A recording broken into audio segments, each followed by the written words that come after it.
Bu film, Türkiye Cumhuriyeti Kültür ve Turizm Bakanlığı Telif Hakları Genel Müdürlüğü'nün katkılarıyla hazırlanmıştır.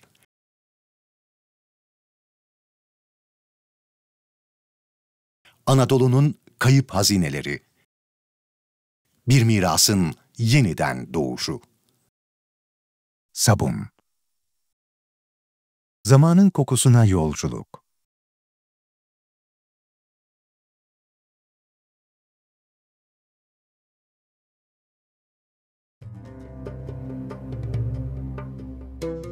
Anadolu, medeniyetlerin soluk aldığı, binlerce yılın hikayelerini toprağın ve suyun katmanlarına işleyen ulu bir vatan. Bu coğrafya sadece zaferlerin ve trajedilerin değil, insanın en sıradan dokunuşunda bile filizlenen bir şiirin ta kendisi.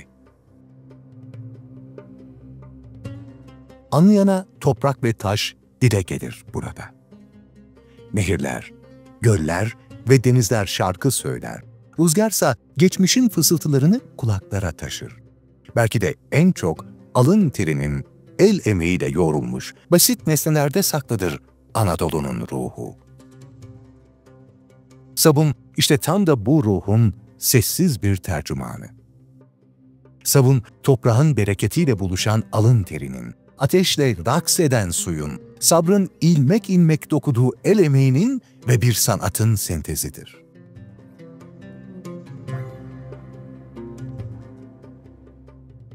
Ayvalık'ta zeytinin incileri, ölümsüzlüğün elle dokunmuş hikayesi. Ege'nin mavisini sırtına alan Ayvalık. Ayvalık, taşevlerin sokak aralarına sinmiş sabun kokusuyla yükselen bir şehir.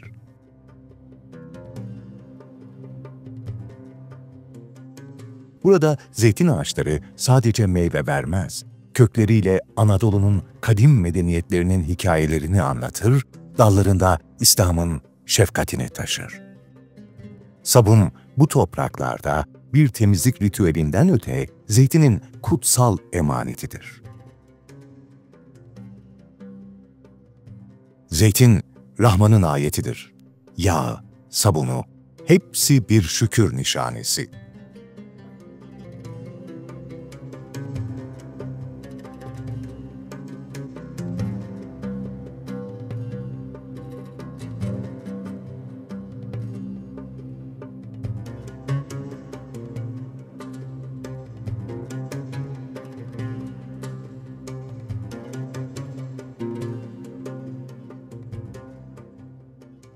Ayvalık sabunhaneleri, Osmanlı'nın vakıf medeniyetinin soluk aldığı mekanlardır. Ayvalık'ın zeytinyağlı sabunu, 1867 Paris Dünya Fuarı'nda Osmanlı standında şarkın beyaz altını olarak sergilendi.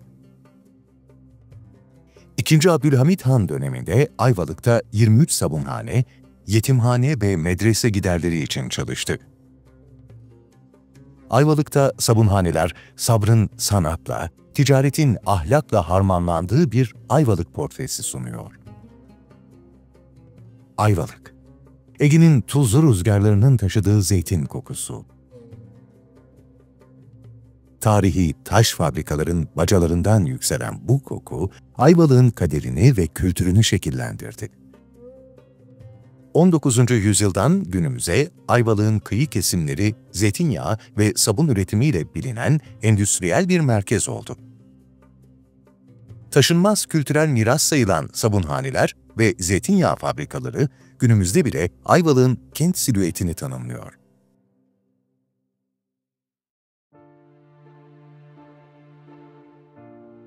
Bu mekanlar bütün Ege'ye zeytin ve sabun ihraç eden bir ağın kalbini oluşturmuştu.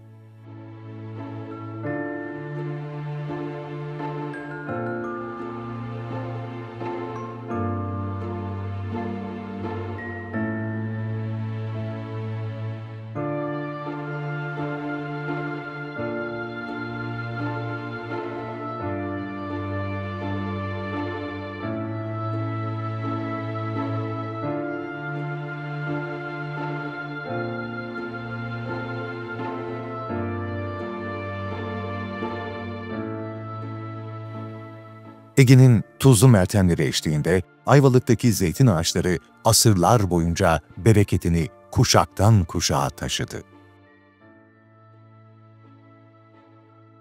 Osmanlı döneminin son çeyreğinde Ayvalık bu eşsiz zeytinlerine benzersiz bir değer daha kattı: sabun. Kentin ihracatında zeytinyağı ve işlenmiş deriyle birlikte sabun da başı çekiyordu. Sabun, Ayvalık'ın ihraç ettiği ürünler arasında 3. sıradaydı. 18. yüzyıl sonlarında Ayvalık tam bir kalkınma evresi yaşadı. O dönem boyunca Ayvalık'ta konsolosluklar açıldı, 1803'te bir akademi kuruldu, kent altyapısı güçlendi. Bu gelişmeler Ayvalık'ın hayatına hız katarken, zeytinyağı ve sabun fabrikaları da kentin ekonomisinin bel kemiği haline geldi. 19. yüzyılın sonlarına gelindiğinde Ayvalık gerçek bir sanayi kentine dönüşmüştü. 1889 yılı verilerine göre kentte 22 zeytinyağı fabrikası ve 30'a yakın sabunhane bulunuyordu. 20. yüzyılın başlarında modern tekniklerle donanmış tesisler ortaya çıktı. 1920 itibariyle kentte 15 büyük sabun fabrikası üretim yapıyordu. Bu fabrikalara 30 civarında daha küçük atölye eşlik ediyordu. Bu dönemde en tanınmış sabun işletmelerinden biri olan Nikolaidisler'in fabrikası 1000-2000 arasında işçi çalıştırıyor, ürettiği sabunu 2 gemiyle ağırlıklı olarak Rusya'ya taşıyordu.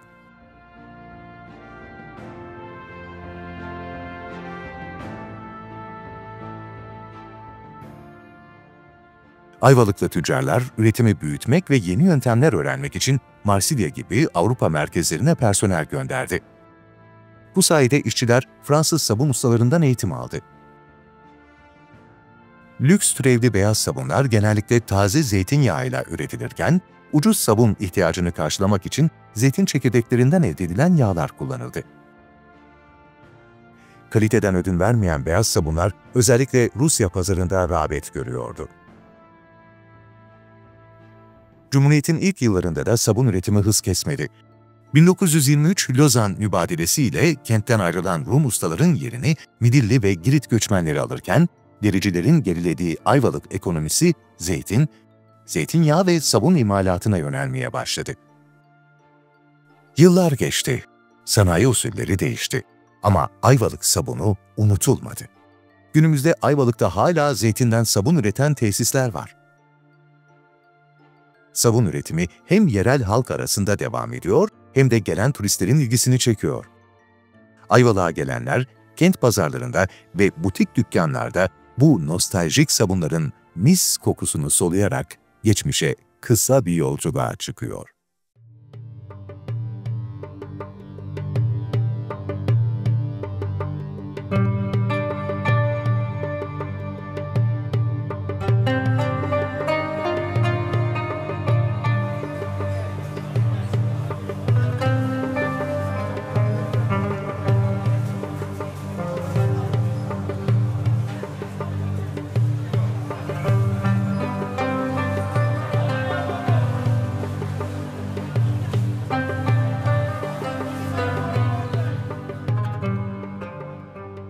Ayvalık'ın yeşil zeytin bahçeleri arasında filizlenen bu sabun hikayesi hem kentin tarihsel zenginliğini hem de doğallığı vurgulayan benzersiz bir gelenektir. Zeytinin yaprağından son aşamasına kadar her alanından bir üretim çıkıyor. Yani yaprağı da çok kıymetli, tanesi de çok kıymetli. Hasat zamanı ilk dönemi erken hasat olarak değerlendiriyoruz. Meyvanın daha çağlı olduğu zaman en yüksek meyvemsiliği ve en yüksek polifenol değerlerini o dönemde denk getiriyoruz. Sonra meyve olgunlaşmaya başladıkça yavaş yavaş hasatta yol alıyor. Yani amacımız aslında bir taneyi bile toprağa değmeden toplamak. Çünkü toprakla tane kaynaştığında bu zeytinyağının kalitesine de etki ediyor. O yüzden hayal edebilirsiniz ki bir tane tek tek elle toplanıyor. Yani o yüzden onu kırmadan özenle toplamak istiyoruz ki seneye de ağacımız aynı şekilde verimliliğini sürdürebilsin. Meyve olgunlaştığı döneme de olgun hasat dönemi diyoruz. Bu da hepsi 0,8 asidin altı, tümü yemeklerde ve çiğ tüketimde kullanılabilen zeytinyağı türü oluyor. 0,8'in üzerindeki yağları da natürel birinci olarak değerlendiriyoruz. Bu şekilde onları da çiğ tüketimde de yemeklerde de kullanabiliriz. Sonrasında zeytini çiğ tüketerek zeytin hani kırma, çizik, çeşitli zeytin çeşitleri var, siyah zeytin dediğimiz. En sonrasında da sabun geliyor. Bu asidik cetvelde birazcık daha asidi yüksek olan zeytinyağlarını asit yüksekliğinden dolayı sabun üretiminde kullanıyoruz.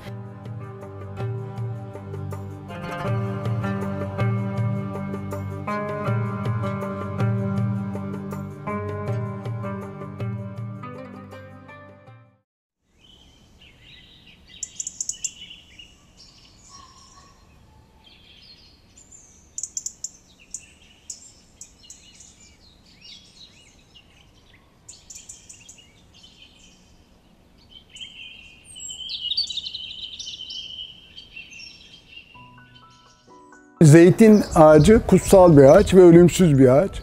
Onun tanesi sofralarda katık olarak kullanılıyor. Yağı kandillerde ilk kullanıma başlanıyor. Sonra sofralarımızdan vazgeçilmez, sağlıklı ve doğal bir ürün. Yani zeytin ağacının her şeyi çok güzel ve sıfır atık olan bir şey.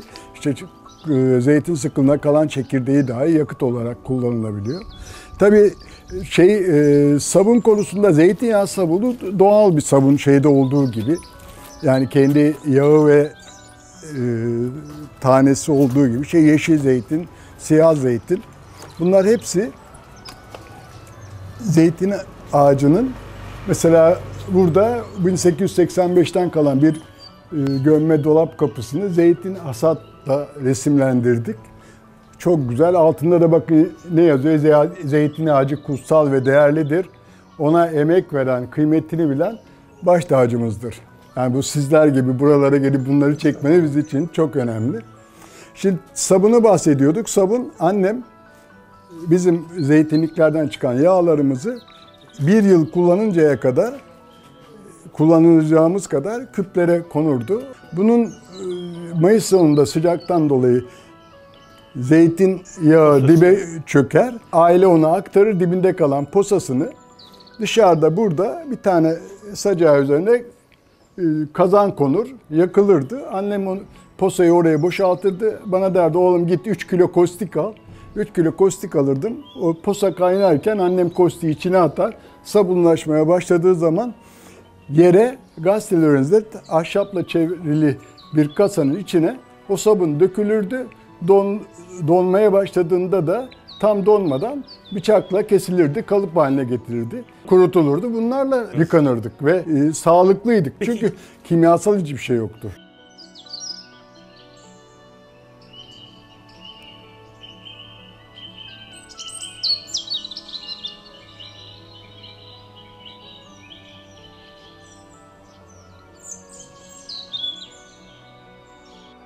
Asırlık zeytinlerin sırrıyla pişen mis sabunlar, Ayvalık'ın tarihi dokusunun parlayan bir nişanesi olarak varlığını sürdürüyor.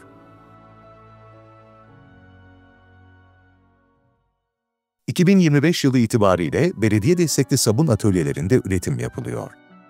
Zeytin üretiminin yan ürünü olan posa ve dip yağları katkısız, tamamen organik sabunlara dönüşüyor. Burada kadın ustalar aile ekonomilerine katkı sağlarken çevreye duyarlılık temelinde sürdürülebilir bir model örüyor. Üretimin her aşaması geleneksel yöntemlerle, doğallığı gözeterek el işçiliğiyle yapılıyor. Zeytinyağının asidine göre kostik oranı belirleniyor, karıştırma ve kaynatma işleminden sonra sıcak sabun kütlesi kalıplara dökülüyor.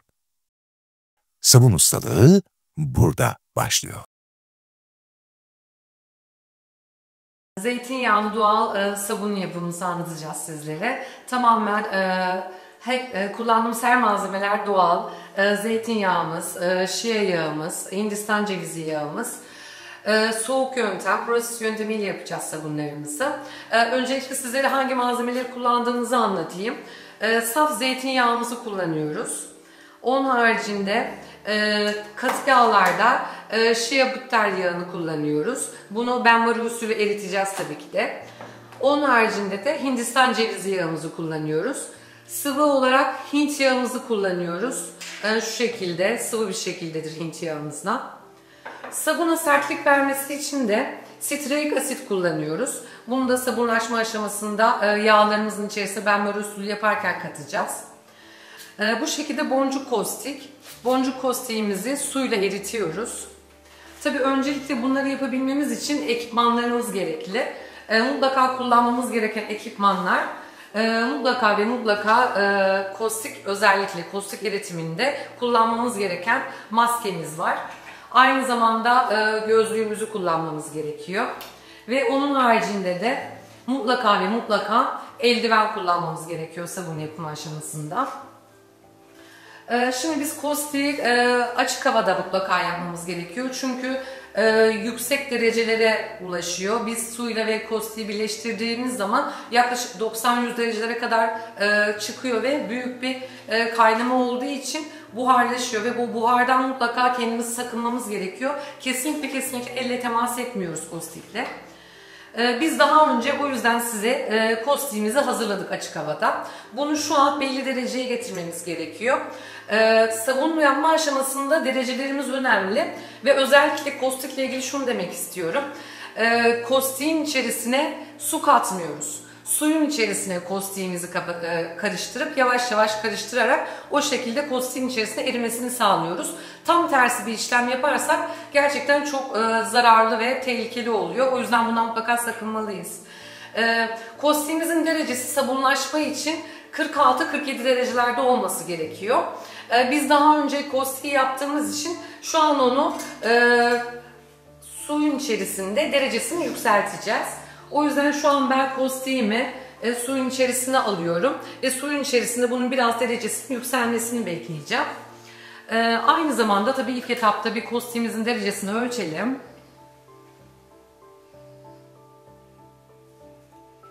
Şu an kostiğimin derecesine bakıyorum.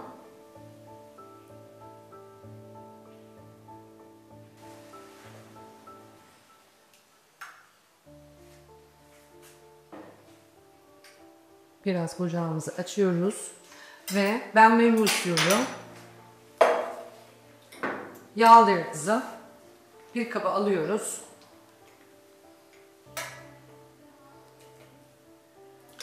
Hindistan cevizi yağı ve şia yağını aynı yerde kullanabiliyoruz. İkisi de katı olduğu için erime esnasında herhangi bir sıkıntı yok.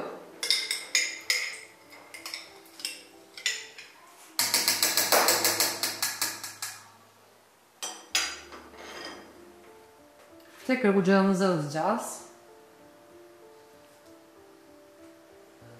Bu şekilde biraz karıştırıp benmari usulü yağımızı ekseceğiz.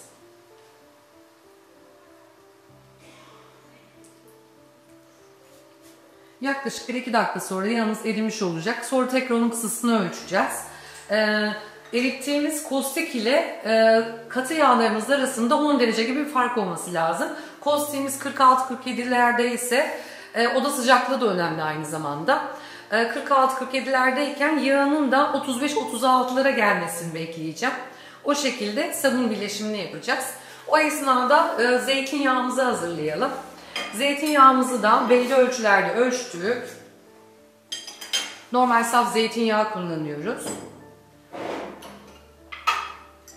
Zeytinyağını bir kaba alıyorum.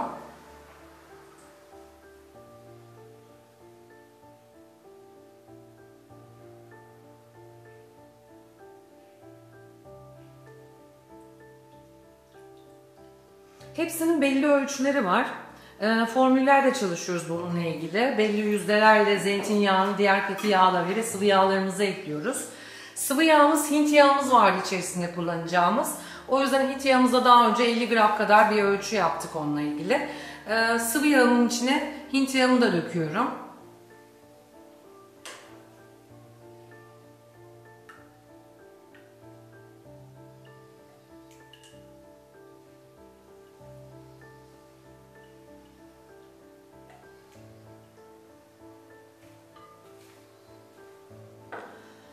Sabun sertliği için sitreik asit kullanıyoruz demiştik. Sitreik asitimizi sıvı yağlarda eritmiyoruz.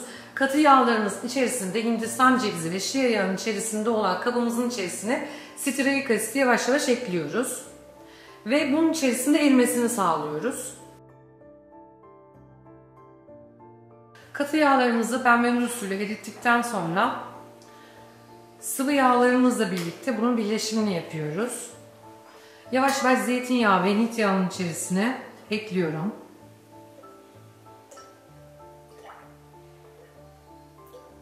Daha sonra tekrar yağlarımın derecesini ölçeceğim.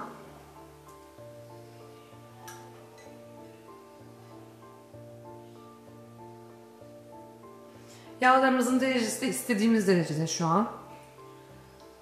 37 derecelere geldi. 37-38'lerde. Kostüm derecesini tekrar kontrol ediyorum. 46-47'lerde kostümümüzün derecesi de. Ve şu an sabunlaşma işlemini yapacağız. Sabunlaşma işleminde yavaş yavaş kostümü sıvı yağlarımın içerisine yavaş yavaş döküyorum. Evet, sabunlaşmamız başlıyor. Şimdi gördüğünüz üzere yavaş yavaş kıvam almaya başlıyor.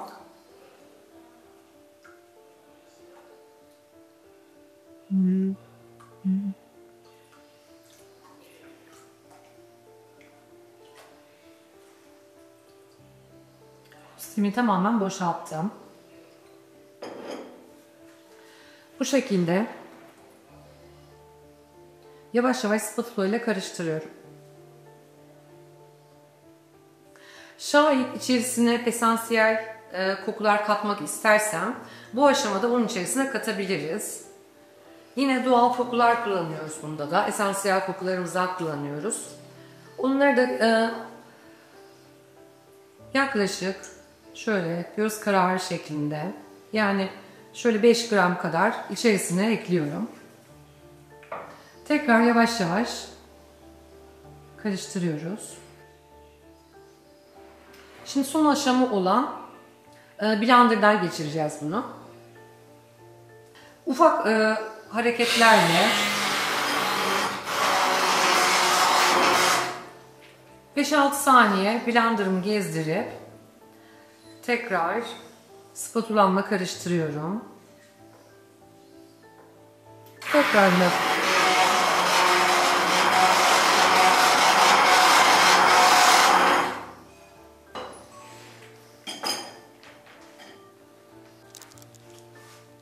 bu şekilde sabunumuz kıvam aldı zaten.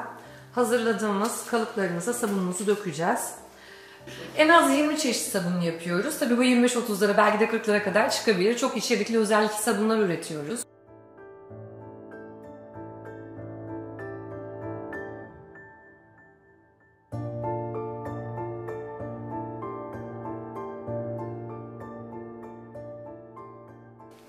Kalıplarımızı alıyoruz.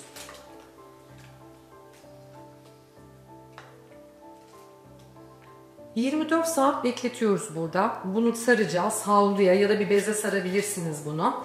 24 saat bunu dinlendireceğiz sabunumuzu. Ve 24 saat sonradan kesim makinemizle sabunlarımızı tek tek kesip... ...daha sonra da kurumaya bırakıyoruz. Sabunumuzu 24 saat sonra kalıptan çıkardıktan sonra... ...şu şekilde kesim aşamasına getiriyoruz. Ve kesim tahtamızdan istediğimiz santim aralığını ayarlayıp... ...sabunlarımızı tek tek dilimliyoruz.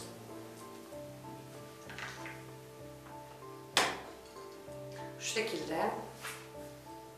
dilimlenmiş sabunlarımız. Biberiye sabunumuz var, lavanta sabunumuz var, katran sabunumuz var, gül sabunumuz var, papatya sabunumuz, limon, portakal, çörek otu, kekik sabunu. Yani bayağı sabun üretimi yapıyoruz burada. Çeşit çeşit ve farklı şekillerde ve sürekli çilek sabunumuz var, kavun sabunumuz var mesela. Sürekli çeşitlerimizi arttırarak sabun üretimlerimize devam ediyoruz. Ve sabunlarımızı doğal yollarla yapıyoruz. Portakal sabunumuzu mesela portakalın özünden yapıyoruz. Portakal suyunu tamamen özünü alıyoruz, sıkıyoruz ve bu portakal suyumuzu kostikle birleştiriyoruz. Ve portakalın özünden rendelerini sabunumuzun içerisine katıyoruz ve hiçbir koku kullanmadan doğal kokusuyla bu sabunlarımızı kullanabiliyoruz. Sabunlarımız da yüzde, ciltte ve saç temizliğinde kesinlikle kullanılabilir. Çünkü çok büyük bir özelliği olan zeytinyağının kendi vitamin bakımından çok zengin zaten. Onun haricinde kullandığımız, daha önce de bahsettiğimiz şehiye ve bitter yağlarımız çok zengin içerikte olan yağlarımızdır. Cildimizi nemlendiriyor, zinde tutuyor. Aynı zamanda tabii sabunlarımızın özelliklerinin hepsi ayrı ayrı değişebiliyor. Artış kartalı sabunumuzu mesela sedef egzamaya iyi geliyor. Biberiye ve defneyi de sedef egzamada kullanabiliyoruz. Kuruluklar için farklı sabunlar yapabiliyoruz. Yani cilt özelliğine ve tiplerine göre farklı sabunların üretimlerini yapabiliyoruz. Ama genel özellik diye bahsedersek cildimizi yeniliyor, kırışıklıklarımıza iyi geliyor, ölü hücrelerimizi temizliyor. Gün içerisinde yorgunluk, kir, pas diyelim biz bunlara. Dışarıda olan bütün mikroplar eve geldiğimiz zaman zeytinyağlı sabunlarımızı yıkadığımız zaman tüm yüzümüz kirden arınıyor ve cilt yenileniyor. Zeytinyağının en güzelliği zaten cildi yenilemesi, yaşlılığı geciktiriyor aynı zamanda da. O yüzden birçok faydaları var. Kalıptan çıktıktan sonra tahta şimşirlerle yazılar kabartmalı olarak basılıyor. Bu fabrikasyon değil, el yapımı olduğunu gösteren küçük ama etkili bir imza. Sabunlar doğal renklidir. Zamanla hafif koyulaşabilir. Köpürtücü veya parfüm içermez. E vitamini ve antioksidan zengini yapısıyla hem cilt hem saç temizliğinde nazik bir bakım sunar.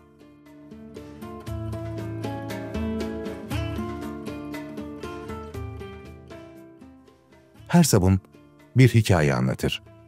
Bir köyün şifa sırrını, bir kadının el emeğini ve bir girişimcinin hayalini. Bu sabunlar üreticilerine ekonomik özgürlük, üretken kadınlara güç veriyor. Üreticiler sabun geleneğinin sadece nostalji olmadığını vurguluyor.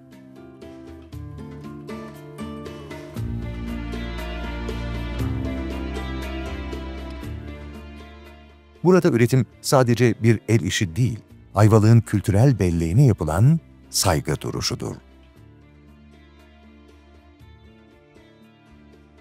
Kentin UNESCO Geçici Miras Listesi'ndeki zeytinyağı endüstriyel peyzajına dair yolculuğunu destekliyor.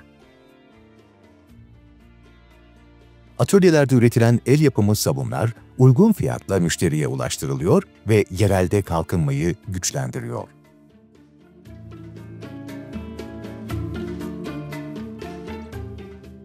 Türkiye'de üniversiteler, bazı kamu kurumları, belediyeler ve kadın kooperatifleri el yapımı sabun üretiminde çok aktif. Bireysel girişimler de yaygınlaşıyor Türkiye'de. Türkiye'nin dört bir yanında el yapımı sabun atölyeleri açılıyor. Belediyeler hamam mirasını sabunla birleştirerek müzeler açıyor.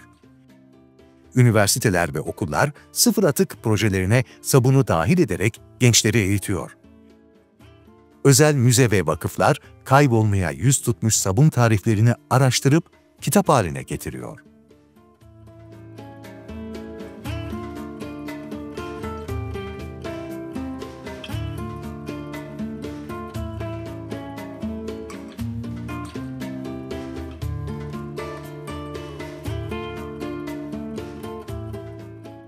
Günümüz sabunları ve geçmişten gelen bir sabunumuz. Aslında bu sabunumuz 1940'lı yıllardan sapasağlam yine ayakta durmayı başarmış. Bir çok eski, yaklaşık 85 yaşında bir sabunumuz var elimizde. Aslında daha da yaşlılarımız var. Bu 85 yaşında bir sabun. Gördüğünüz gibi tüm tarihe tanıklık etmiş. Gerçekten hani gurur kaynağımız sabunlarımız. Sabunlar ne kadar kalın, büyük ve ağırmış. Gitgide bunlar kullanım açısından zayıflayarak birazcık daha minimalize edilmişler. Aslında sabun çünkü eskiden ev temizliğinde, hijyende, direkt cildimizde her şeyde kullandığımız tek bildiğimiz temizlik ürünüydü. Zaman içinde yerine diğer etkenler gelince birazcık boyu ve kendisi küçülmeye başladı. Bu da bugünümüzdeki sabunumuz. Daha birkaç gün önce yaptık. Daha yeni yaptığım şu daha da ince ve yumuşak olanlar da var. Sabun üretimi aslında bir yemek yapar gibi düşünebiliriz. En önemli şey zeytinyağı. İçerisinde 10 kilo sabun yapmak istiyorsak 10 kilo gerçek bir zeytinyağına ihtiyacımız var. Sonrasında bir gün önce biz geleneksel yöntemle yapıyoruz hala sabunlarımızı. Ustalarımızdan öğrendiğimiz şekilde nesillerden nesile gidiyor bu tarifler. Bu kazanlarımızda güzel zeytinyağımızı alıyoruz. Yavaş yavaş ısıyla kaynatmaya başlıyoruz. Bir gün öncesinde aslında bizim sabun üretimi için ihtiyacımız olan zeytinyağı, sodyum hidroksit ve birazcık da suya ihtiyacımız var. 10 kilo sabun yapacaksak 10 kilo zeytinyağı kaynatmaya başlıyoruz. Bu derecenin yavaş yavaş yükselerek yaklaşık 85 derecelere, reaksiyon derecelerde başlıyor. Çıkması gerekiyor. Bir gün öncesinden de sodyum hidroksitle 10 kilo şarj için bir 6 kilo suya ihtiyacımız var. İkisini birlikte kaynaştırarak bir gün önce yapmamız gerekiyor bu şarjı. Sonrasında ertesi gün kaynayan zeytinyağımıza sadece derece ayarı kısıkta yavaş yavaş aynı yemek yapar gibi bu karışımı ekliyoruz. Sonrasında yavaş yavaş boza kıvamı olmaya başlıyor. Anlıyoruz ki artık sabunumuz hazır olmaya başladı. Birazcık dereceyi kısıyoruz, ısıyı azaltıyoruz. Yavaş yavaş sabunla suyu ayrılmaya başlıyor. Biz ona kara su diyoruz. Sonrasında mercimek şeklinde taneler oluşmaya başlıyor sabunda. Yavaş yavaş sabunumuz olmaya başladı.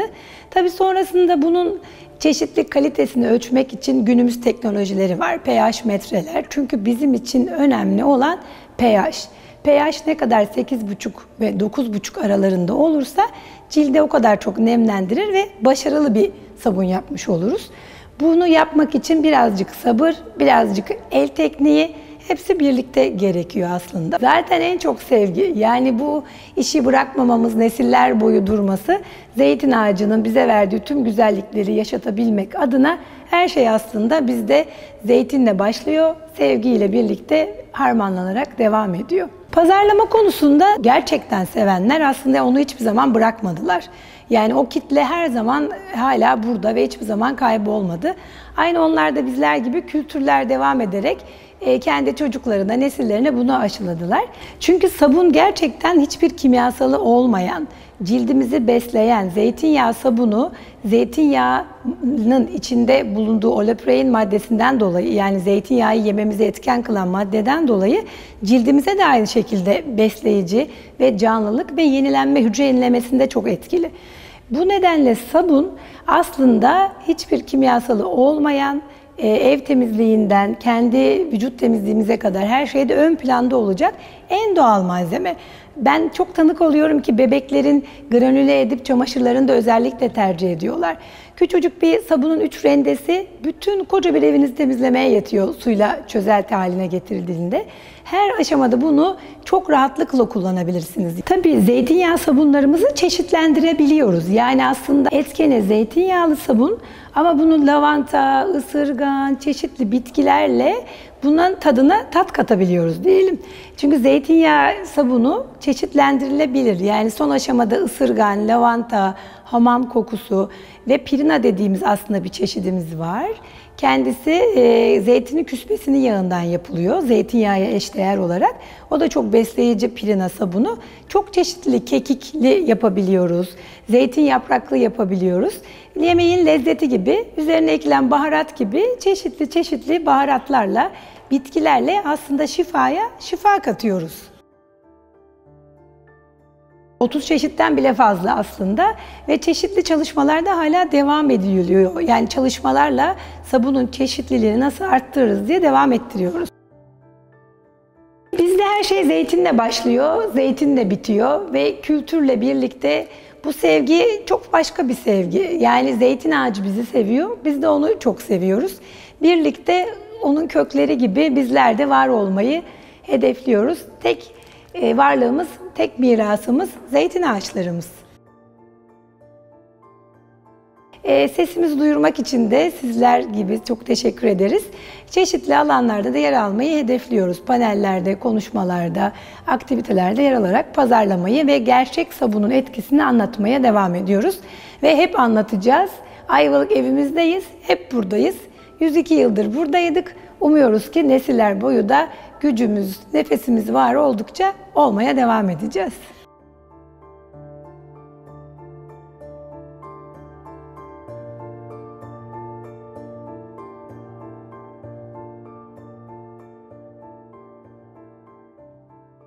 köpüklerdeki evrensel dil, zamanın teriyle yazılan antlaşma. Anadolu'da sabun asla sadece köpükten ibaret olmadı. O, yoğrulmuş bir medeniyet manifestosu, ateşle suyun, insanla tabiatın sonsuz bir antlaşmasıydı.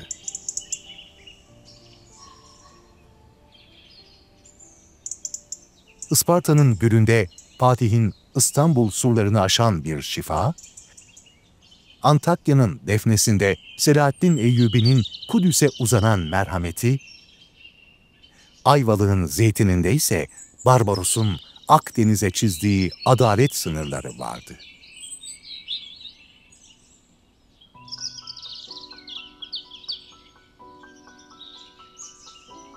Her sabun kalıbı bir medeniyetin aynasıdır Isparta'da.